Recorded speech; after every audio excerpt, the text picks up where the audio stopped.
We put the Nico story to bed. Will Maryland win a surprising Big Ten game again? And Portal Buzz, that's all today on the Locked On Big Ten Squad. You're talking ball with the Big Ten Squad, sponsored by Game Time. From USC to Ohio State, from Michigan to Oregon, from Nebraska to Washington, it's the local experts of the Locked On Podcast Network bringing you scoops, breakdowns, and the most comprehensive preview of the upcoming Big Ten weekend. No hurt feelings and thin skin allowed. Squad up, you're part of the Big Ten Squad. Happy Thursday, everybody. Welcome into this edition of the Locked On Big Ten Squad. I'm Spencer McLaughlin, your host. Jacob Goins of Locked On Hoosiers is here. Mark Colkin of Locked On USC. Zach Anderson-Yoxheimer of Locked On UCLA. Jay Stevens, Locked On Buckeyes. Trent Condon, Locked On Hawkeyes. We might have some other stragglers roll in as well. I just want to get straight to it, Zach, because I'm just wondering what's going to last longer, Nico's tenure at UCLA or the Mariners' newly restarted playoff drought? I mean, I don't know. The Mariners like to go multiple decades between playoff runs, so that would last much longer, I think. I'm from Locked On Iamaleava now, not Locked On UCLA, but Locked On. So we put all our hopes. Wait, if that's the name of your show, what's the name of my show? We're actually co-hosts. You didn't know that. Oh, that's right. Wow. That's right. Yeah, that's right. Wow. Anyway, continue. I think UCLA, when it comes to Nico, we might get a year if they're lucky too, and then it's off to Madden, and then the circus continues again. I guess we'll figure it out. But they made their move. They want the noise. Deshaun Foster wants the buzz and says, "Bring on the haters." So I'm like, all right, bring on the haters, Mark included. And Spencer. Spencer's more of a hater than Mark, actually. Whoa. When did I pass Mark? You're like the biggest hater in UCLA fandom. Between Locked On, I think like they understand like USC. It's just like natural. Like, okay, we understand it. But Spencer, you're just like way.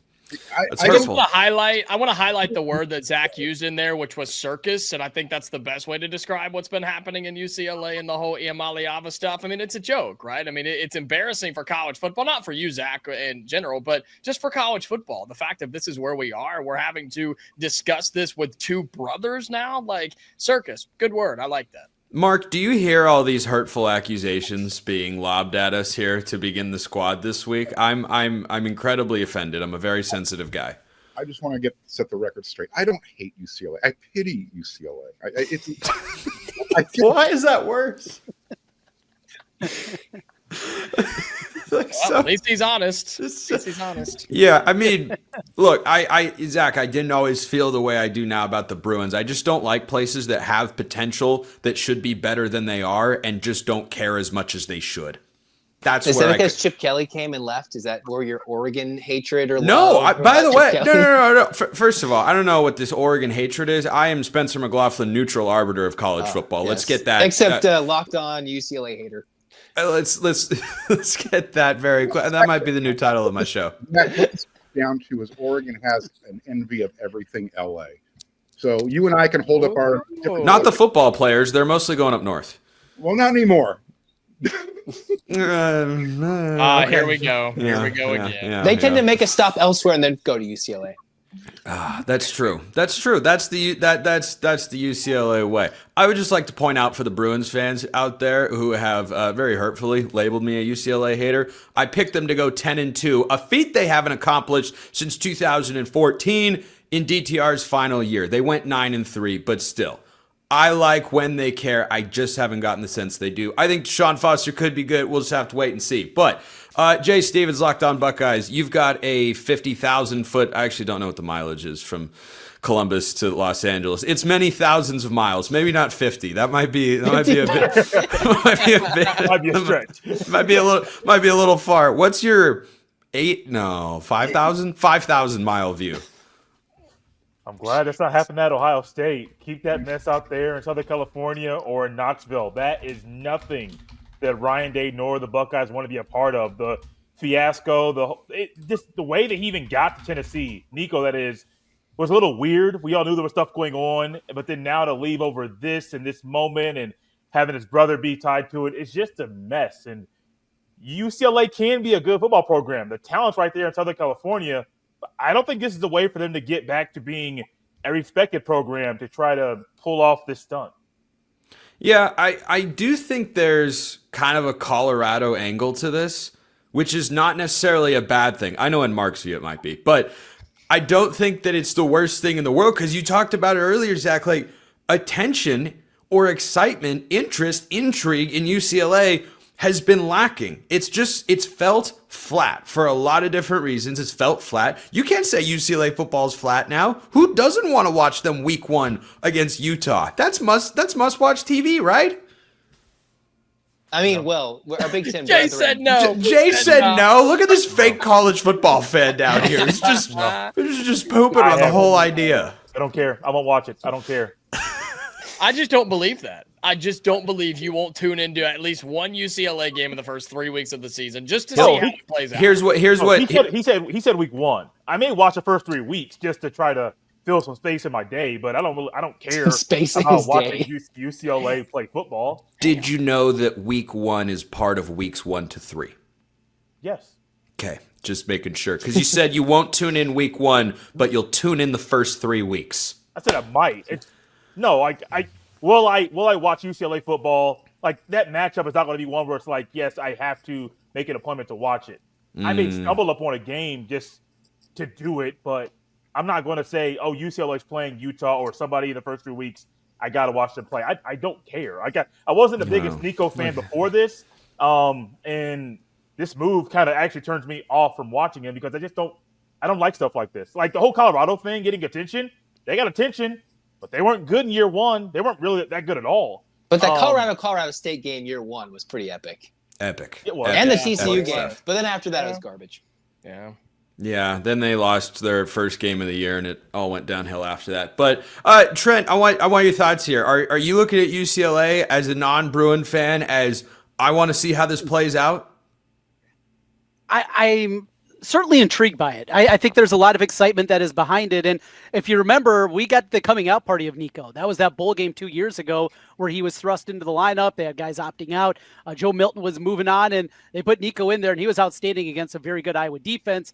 And that was when Iowa still had the boy wonder running the offense there as they were shut out against the Vols. So I got to see Nico right away, and I guess I'm a little bit intrigued because of that. But we're still talking about a guy that was 76 in the country last year in passing yards per game. Touchdown passes, 42nd. Even completion percentage, 43%. I know he's an incredible athlete. I know he's a solid quarterback, but there's a part of me that says, what am I missing? What am I missing? That is he a surefire going to take UCLA and make them a contender or even make them an 8-4 team? I don't know. What we saw for big stretches of last year at Tennessee, I don't think we saw that from him.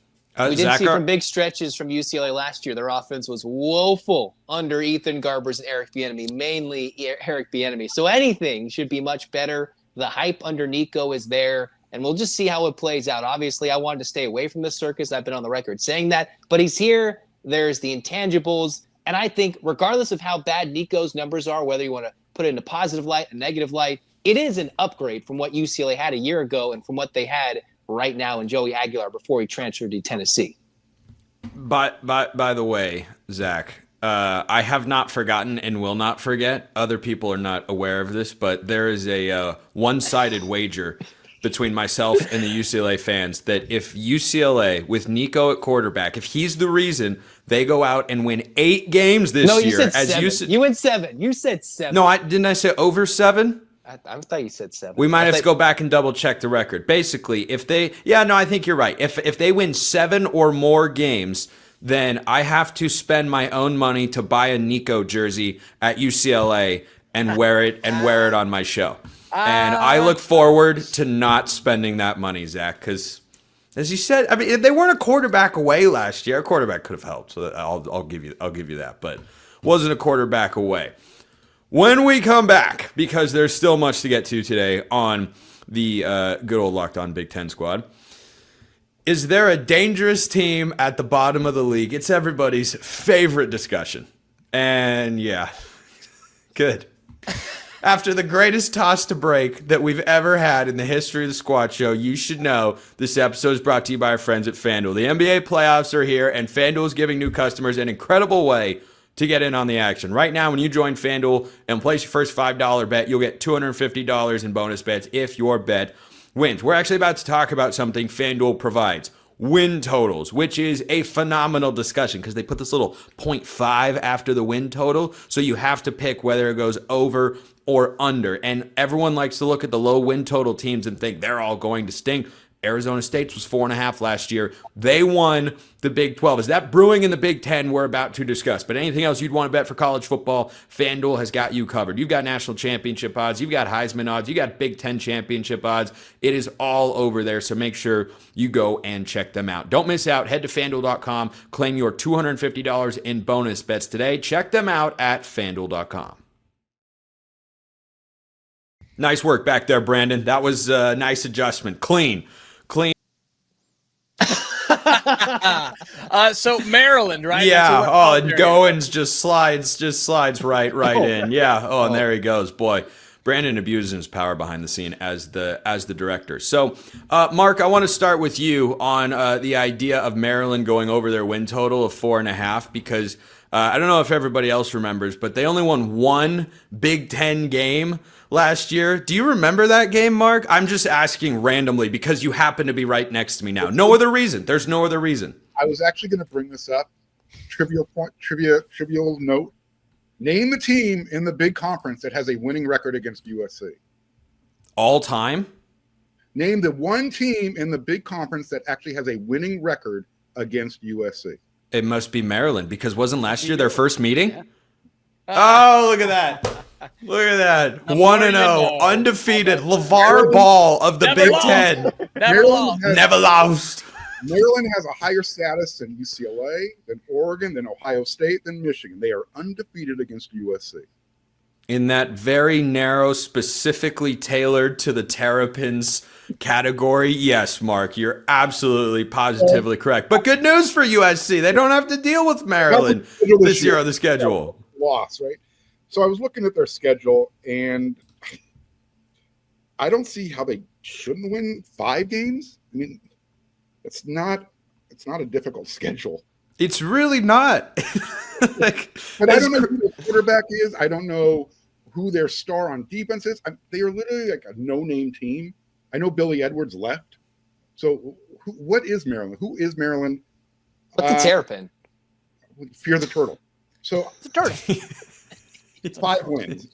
I don't know where they're going to get 5 wins, but they'll find 5 wins on that schedule. Because it's I actually kind of like that angle, Mark, because the non-conference all being at home, 5 of their first 6 are going to be played in College Park. Like I'm kind of with you there. Like FAU, Northern Illinois, Towson. If they lose one of those games, they might only be winning 2 all season long. So Mark, tell you what game Jay should tune into: Maryland UCLA. That is going to be a barn burner. That's Jay Stevens' ideal. Studies. Let's go. Jay Stevens' ideal Saturday night. Get the wife to take care of his kids so that he can sit on the couch and uninterrupted enjoy Maryland at UCLA, led by Nico Iamaleava. So Mark is going over. I think I agree with him. Trent, what say you? Trent, that was directed at you. Oh, that was me. I missed. All right. I think you guys are crazy, and I can tell we got a lot of newbies into the conference. We know what's going to happen here. They very well could race out to a 3-0 record. They could look outstanding. They will be a dark horse contender in the Big Ten, and then they'll fall on their face and they'll go 4-8. I mean, this is Maryland football. It doesn't matter about the Under Armour money. It doesn't matter about Scott Van Pelt. They're going to build it up in September, crap the bed in October, fall apart in November. It's the same song and dance every single year under Mike Loxley. I can tell you guys are newbies. It'll be great early. It'll fall apart late. That's Maryland football. Crab cakes and terrible in the late in the season. That's the most energetic anybody's ever been on this show talking about Maryland. I'm so here for it. So unbelievably here for it. Goins, you guys have to make that trip to take on the Terrapins. It's their homecoming game on November 1st. 1 to 10, 1 being you're playing, I'm trying to think of an FCS team that hasn't pulled a big upset. You're playing East Tennessee State, and 10 being you're playing at Ohio State. Your concern level of going to take on the Terrapins on homecoming, mind you. Indiana has a better chance to lose against themselves in practice than they do to play Maryland at their place. I'm not concerned with this game at all. Okay. Maryland's bad. They're not good. Indiana is legit. And you look at this Maryland schedule that we're talking about. No Ohio State, no Penn State, right? No Oregon. They do have Indiana. Michigan's on there, but who knows what that looks like. And then Michigan State, okay, but they go to Wisconsin, looking at it right here. They do go to Rutgers. Hey, Zach Seiko, speaking of Penn State, they're not on the schedule for Maryland. And yet I still don't think Maryland can get, is it 5 or 5.5? It's 4.5 is the win total. The question is, do you think they can get to 5? Well, they got UCLA in the schedule, so it ain't happening. Yeah. Well, wow. There's at least deal 4. breaker. There's 4. You know what? Just for the sake of the conversation, I'll say that Maryland gets to 5. It won't be pretty, but they'll find a way to do it by winning some game. I don't know, at Rutgers or something, because why not? I'll take Maryland to go. You know the interesting thing about the schedule, not just that there's no Ohio State, no Penn State, and no Oregon in there. This might be the most manageable road slate of Big Ten games in the entire league. Camp Randall is a hard place to play, no doubt about it. But is Wisconsin going to be a great team? No, they'll be good, maybe, but not great. At UCLA, at Rutgers, at Illinois, at Michigan State. I don't know how much more favorable it can get. So, Jay Stevens, I throw it to you. Are you going to over 4.5? So far, everybody kind of likes the over. Trent doesn't, and I don't. I don't at all. I don't see why anybody would buy into this Maryland team with Mike Locksley. Is his quarterback above average? No. And so if he doesn't have an above-average quarterback, there's no reason why you should believe they'll be over 4. Yeah, they're going to win their non-conference games, but that's it. I don't even see them winning a conference game next year. Mike Locksley should be fired before the season starts. He won't be. He'll be fired probably mid-season. His time there is over, and this year is going to be another year where you see success early, you fall apart in the middle of the season, and it's just a dumpster fire. Loss, and he's going to be one of those Big Ten coaches that's going to get fired. Seiko, you think that Locksley is the first Big Ten coach to be relieved of his duties this fall? It is all dependent on Malik Washington, the freshman quarterback. We'll see. I was going to say, does Mike Locksley even survive the season? He has Zion Ely. They have all of the NIL money going to 1 or 2 prospects, which is why the entire offensive line has gone into the portal, because they have to pay the piper here. So if that's the case, if Maryland's offensive line is absolutely decimated here, that's going to be the big thing. I don't think Maryland has had a competent, capable offensive line in the past decade. Maybe if I'm being conservative, 5 years. So whether you start the transfer at quarterback, whether you start Malik Washington, the true freshman, who I think is pretty talented. He had some connections to Penn State when he was getting recruited. No matter who's a QB, your offensive line's going to fall apart. This very well might be a 3-win team. Zach, I'll close it out with your thoughts here, because I think he finds a way. The backdrop of the NIL commitment is a legitimately interesting discussion point with Maryland. Like, they want to be good. They have made legitimate commitments to go out. They're one of the teams, one of the favorites to get Emmanuel Iheanacho, who's a 5-star offensive tackle and one of the top, I think, 5 Oregon's at his upset position. about that. Someone's trying to outbid Oregon in NIL for a top-tier prospect. Yeah, it turns out it happens more than anybody thinks, but that's okay. But like, Maryland being in the fold for him, for a guy that is getting offers from all the biggest blue blood recruiters right now in college football, is like, that's kind of surprising, but that's what they want to do. So Zach, let's get you out of here on this. Are you riding the under? Or are you riding the over here for Maryland? I'm pretty sure I've hit the over on the last 3 we've done in terms of wins, if I'm not mistaken, because we had Purdue, we had UCLA. I could be wrong on that. I'm finally hitting the under. I don't think it's going to happen. I think Nico against Maryland's going to go for 354 touchdowns. It's going to be his Heisman campaign. Maybe it's his Heisman moment in one game. But I didn't say it's season long, but I might as well ride the wave, right? If we're in the circus, I might as well join. I might be being thrown through the hoops, but let's go for a ride, man. But Maryland, they're their own circus. Under 4.5. Mark, you look like you wanted to say something there. I was just going to ask Zach to puff pass, man. I want whatever. Easy. all right. Well, I think that's enough Terrapins talk for today. But what about the spring transfer portal window? Still open. Players are flying around. The latest buzz from everybody here in the chat right after this. First, this episode brought to you by Amazon Fire TV. Did you know your Fire TV is also an Xbox? Turn any TV into your gaming and entertainment hub with Fire TV Stick 4K devices. No console required. Just grab your paired controller, subscribe or sign into Xbox Game Pass with Ultimate, that is, with EA Play included, and you're ready to play. Dive into hundreds of premium titles from EA Sports College Football 25 to Call of Duty Black Ops 6 and Avowed.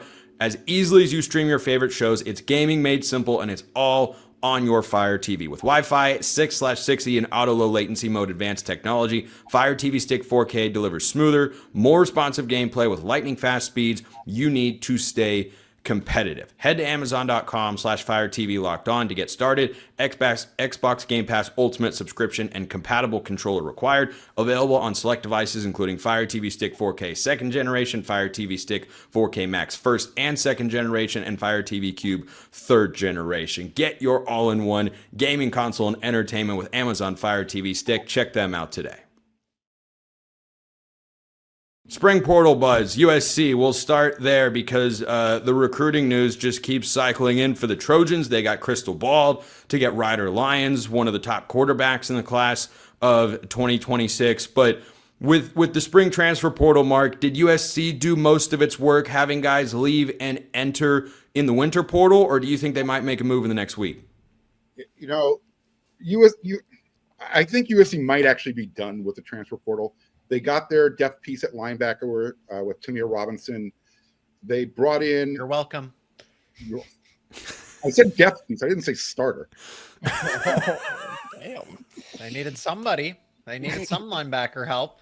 Last year, I remember last time I checked, USC's defense wasn't that good last season. Actually, they weren't that bad. 24 points per game given up is pretty good, and when you're considering it's a Lincoln Riley team, that's a really good defense.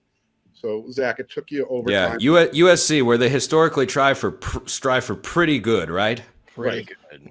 Yeah. So, anyways, I think they're done with the spring transfer portal. You might see one more player leave just because of there might be too many players in a certain position group, but they're done. The roster is they have it set up the way they want it.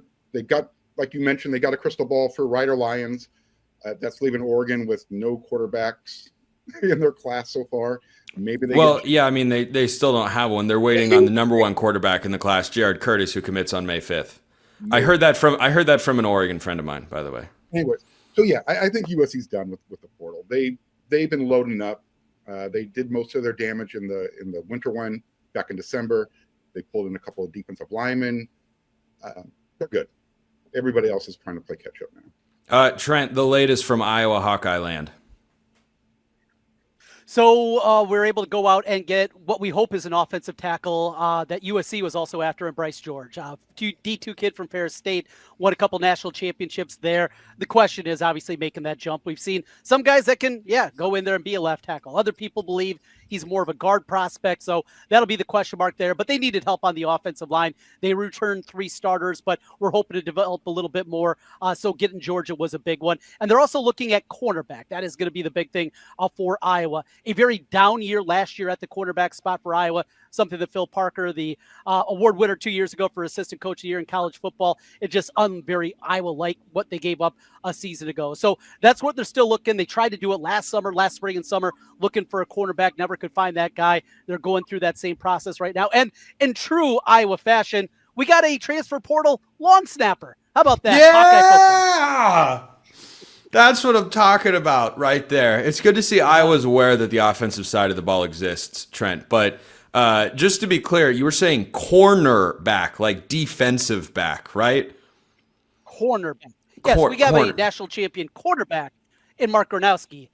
Just for B-Way. Just be ready, boys. Gotcha. Okay. Be ready. Iowa offense made a big step last year from 16 points a game up to 27 last year. Woo! There's another jump coming because we're going to throw the football this year.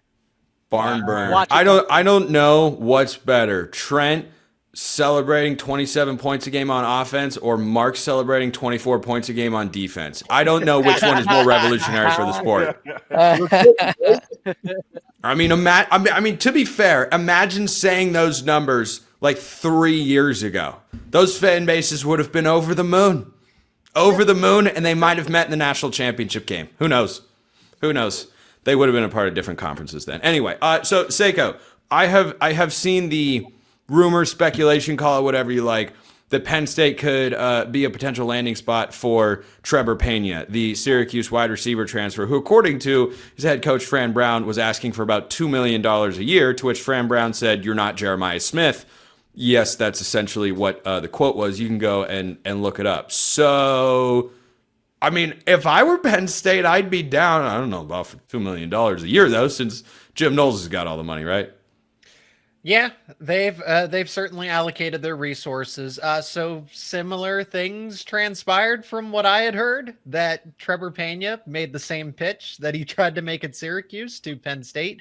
And they said, well, we want you here. You'd start. You'd be a part of a national championship team. You'd also take a hit in your statistics. You're not going to have 80 catches, 900 yards, and 9 touchdowns here at Penn State. So there was a mutual parting, and he's either going to go to USC, UCLA, we don't have the other Zach here, or Miami of Florida. And it seems, I listen to Locked On Canes, it seems like Alex over there at Locked On Canes, our ACC counterpart, seems pretty excited about the idea of Trevor Pena.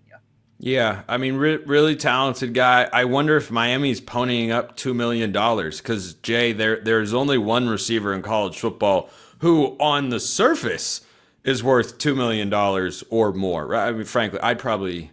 Depending on what my school's, if I had one, NIL budget is, I probably put the limit at $3 million for a position player, probably. But Jeremiah Smith would be up there. Well, let's put it this way: to take Jeremiah Smith's value, I heard Carson Beck may be getting $4.3 million. Do you think Jeremiah Smith is worth that? I'm not going to give an answer. No, I don't either, but. Just because of his position, not because of his talent. We're not talking NFL draft prospects, just like positional value in college football. A receiver can't match a quarterback. No, not at all. But it's a weird thing, man. Just having Jeremiah Smith for 2 more years. I feel sorry for everybody. Zach, I'm sorry. 2 more years of getting beat by Ohio State, and Jeremiah Smith's going to make some big catches. You got your defensive coordinator, man. You're talking a lot in the offseason here when we have your national championship defensive coordinator. Coaches haven't mattered over the past 10 years. We've beat Penn State every time. Okay. 2 different coaches. I can't wait for that discourse when Matt Patricia makes his first big mistake and the Buckeyes will want to run him out of town. Oh, gosh, Matt Patricia, of all people. The Matt Patricia party's in town. If that happens in that game, we're going to have the squad show the following week, and I may have a meltdown because there are a couple teams I don't want to. There are a couple teams I don't want to lose to at all. It's Michigan and Penn State. I have respect for Penn State as a program, but Ohio State's owned them for so long. I don't. This is not the year. It's a respect because you don't feel threatened by Penn State. That's why.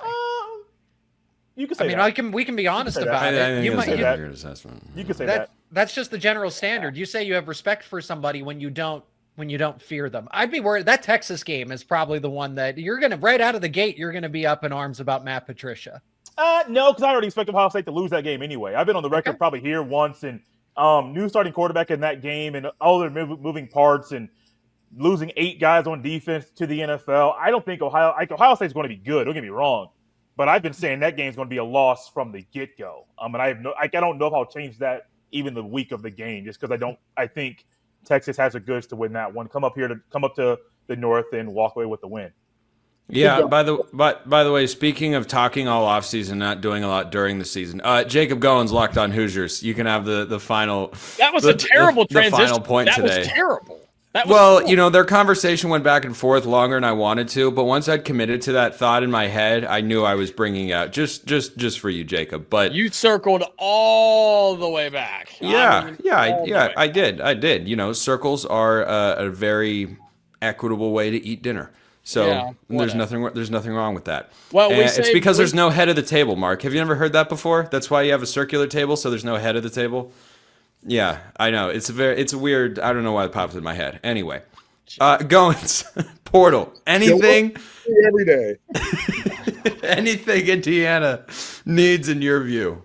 I mean, we needed a slot receiver. We're still kind of looking for that. Our Michigan transfer got injured in the spring. He's out, so now you're looking for a new slot receiver. Indiana needed a little bit of help on the defensive side of the football. Not a ton because you bring back 2 All-Americans on that side with Aiden Fisher in the linebacker room. I think you need somebody there to counterpart him. I thought Kellen Wyatt was going to be that, the Maryland transfer. Here we go talking about the Terrapins again. But sounds like Indiana wants him to play as a defensive end, and so I think we're still looking for a linebacker there. Other than that, though, Indiana brings back so much talent from last year's college football playoff team. Just want to make sure we remember that the portal isn't all that necessary. This time next year will be a completely different conversation. But no, Kurt Cignetti and his staff are looking for just some support, looking for some depth, but they're going to be just fine. They picked up a couple, and I think it'll be relatively quiet.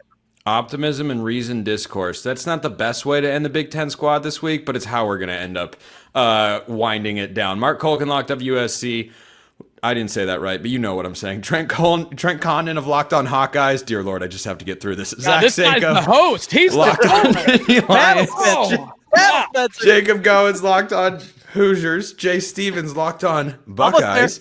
I'm Spencer McLaughlin of Locked On all over the place. This has been the Locked On Big Ten Squad. We'll see you next week, and until then, hope you have a wonderful rest of your day.